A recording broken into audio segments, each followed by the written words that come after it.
ഇന്നിവിടെ കാണാൻ കഴിയുന്നത് കസ്തൂരി രംഗനെ പറ്റിയുള്ള ഒരു ചർച്ചയും അതിനെപ്പറ്റിയുള്ള ഒരു അവലോകനവുമാണ്. എന്നാൽ എന്താണ് കസ്തൂരി രംഗൻ? ആരാണ് ഇത് കൊണ്ടുവന്നത്? എവിടെ നിന്ന് വന്നു? എന്തിനാണ് കസ്തൂരി രംഗൻ ഇവിടെ റിപ്പോർട്ട് ചെയ്തത്?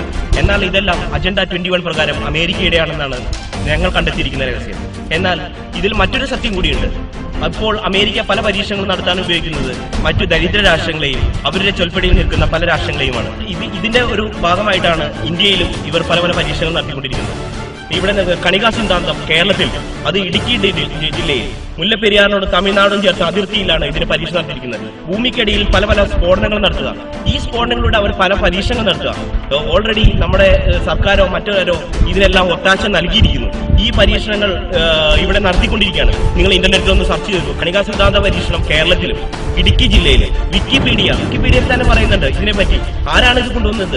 എവിടെ വരുന്നു? ഇതിന്റെ അതിർത്തിയായിട്ട് ഏത് സംസ്ഥാനങ്ങൾ കൂടിയാണ് ചെയ്യുന്നത്? എന്നാൽ ഈ ന്യൂസ് ഒന്നും പുറത്തു വിടരുതെന്ന് ഒരു പ്രത്യേക ഓർഡർ ഉണ്ടെന്നാണ് ഞങ്ങൾക്കറിയാൻ കഴിഞ്ഞത്. പാറമട പറ്റിക്കാൻ പാടില്ലാത്ത ഈ ഏരിയകളിൽ എന്തിന് ഗവൺമെന്റ് ഇതിന് മണ്ണിന്റെ അടിയിൽ കൂടി ഈ പറയുന്ന കണികാ സിദ്ധാന്തത്തിന്റെ പരീക്ഷണത്തിന് അമേരിക്കയ്ക്ക് ഇവിടെ വിട്ടുകൊടുത്തിരിക്കുന്നു? നിങ്ങൾ തന്നെ ശ്രദ്ധിച്ചു നോക്കുക.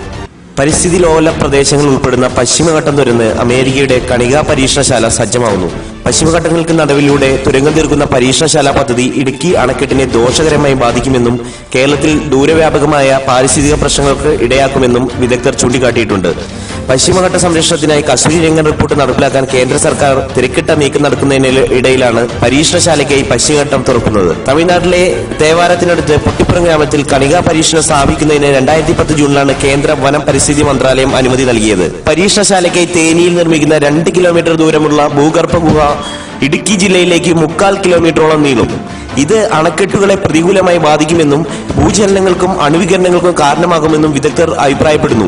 അടുത്ത കാലത്താണ് കേരളത്തിലെ ചതുരംഗപ്പാറ വരെ തുരങ്കം നീളുമെന്നാണ് കണക്കാക്കുന്നത്. ഈ ഭ്രംശമേഖലയിൽ താമസിക്കുന്ന കേരളത്തിലെ ജനങ്ങൾക്കോ കേരള സർക്കാരിനോ പദ്ധതിയെക്കുറിച്ച് യാതൊരു മുന്നറിയിപ്പും ലഭിച്ചിട്ടില്ല.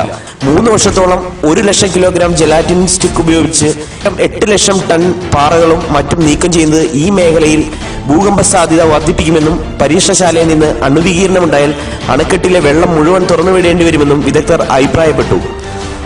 അമ്പരൻകരട് എന്ന മലയ്ക്ക് മുകളിൽ 1.25 കിലോമീറ്റർ ആഴത്തിൽ ഭൂമിക്ക് അടിയിലാണ് ഗവേഷണ നിലയം ഒരുക്കുന്നത്. പൊട്ടിപ്പുറം വീരസ്വാമി ക്ഷേത്രത്തിന് സമീപത്തു നിന്നും പാറ തുരന്ന് 2 കിലോമീറ്റർ നീളത്തിൽ നിർമ്മിക്കുന്ന തുരങ്കത്തിനടുത്താണ് 1 കിലോമീറ്റർ വിസ്തൃതിയിൽ ഭൂഗർഭ നിലയം സ്ഥാപിക്കുക. ഉറപ്പുള്ള പാറയുടെ ഉള്ളിൽ നിർമ്മിക്കുന്ന പരീക്ഷണശാലയ്ക്ക് റോഡ്, വൈദ്യുതി വിതരണം എന്നിവയ്ക്ക് ആവശ്യമായ ജോലികളാണ് ഇപ്പോൾ ഇവിടെ പുരോഗമിക്കുന്നത്.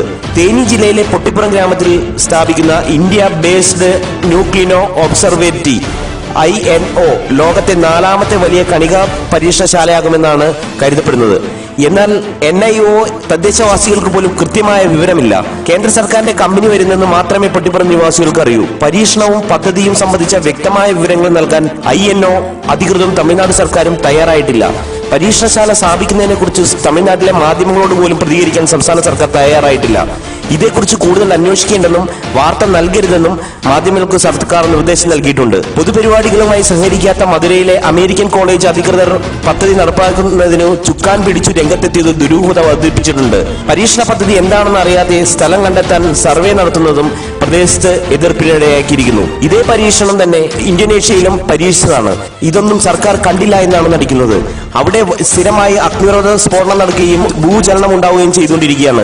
ഈ തുടർചലനങ്ങൾക്കെല്ലാം കാരണം ഈ പരീക്ഷണത്തിന്റെ ബാക്കി പത്രമാണെന്നാണ് അറിയപ്പെടുന്നത്. അല്ലെങ്കിൽ 2 കണികകൾ കൂട്ടിയിടിച്ച് ഭൂചലനം വരെ അമേരിക്ക ഉണ്ടാക്കിയിട്ടുള്ള ചരിത്രങ്ങളും നമുക്ക് അറിയാവുന്നതാണ്. ഭൂചലനം, സുനാമി എന്നിവ കൃത്രിമമായി സൃഷ്ടിക്കുകയും നമ്മൾ അടുത്തിടയ്ക്ക് കണ്ടതുമാണ്.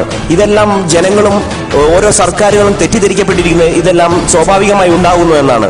എന്നാൽ ഇതെല്ലാം കൃത്രിമമായിട്ട് നിർമ്മിക്കുന്നതിൽ അമേരിക്ക പരീക്ഷണം നടത്തിക്കൊണ്ടിരിക്കുകയാണ്. ഈ പരീക്ഷണങ്ങളുടെ അടിസ്ഥാനത്തിലാണ് നമ്മുടെ കേരളത്തിലും കൊണ്ടുവന്നിരിക്കുന്നത്.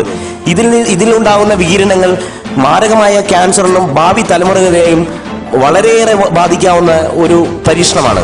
ഇടുക്കി ജില്ലയെ ബാധിക്കുന്ന മാധവ് ഗാഡ്ഗിൽ റിപ്പോർട്ടിൽ ധൃതിപ്പെട്ട് സർക്കാർ പരിസ്ഥിതി ലോല പ്രദേശമായി പ്രഖ്യാപിക്കുന്നതിന് പിന്നിൽ ഈ കണികാ പരീക്ഷണശാലയ്ക്ക് വേണ്ടി അമേരിക്കയ്ക്ക് നമ്മുടെ രാജ്യം വിട്ടുകൊടുക്കുന്നതിന് വേണ്ടിയുള്ള നിയമം കൊണ്ടുവന്നതാണോ എന്നുള്ളതിൽ ഇപ്പോൾ സംശയിക്കേണ്ടിയിരിക്കുന്നു.